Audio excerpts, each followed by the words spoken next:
Alright, alright.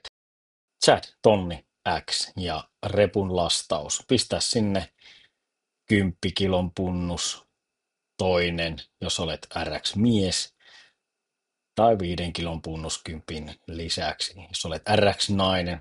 Voit käyttää myös pieniä kiekkoja repussa. Sujata repun selkä taskuun, jos sellainen sieltä löytyy. Sulje reppu huolellisesti, jotta se ei itse suorituksen aikana sitten siellä kiukuttele ja ärsytä sinua.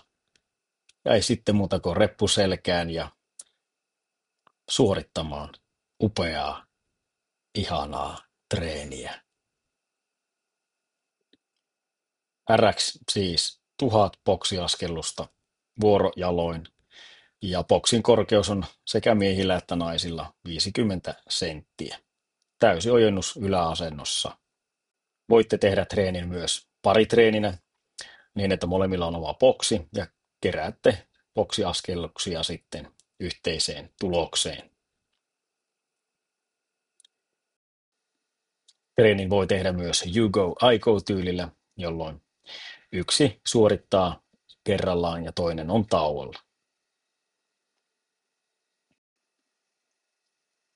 Tarvittaessa säädä boksin korkeutta, esimerkiksi levykiekkoja hyödyntäen. Treenissä ei ole time capia, joten ei haittaa, vaikka suorituksesi menee seuraavan vodin päälle. Lähdöt tapahtuu aina lyhyen lämmittelyn jälkeen. Ei muuta kuin tsemppiä ja onnea matkaan.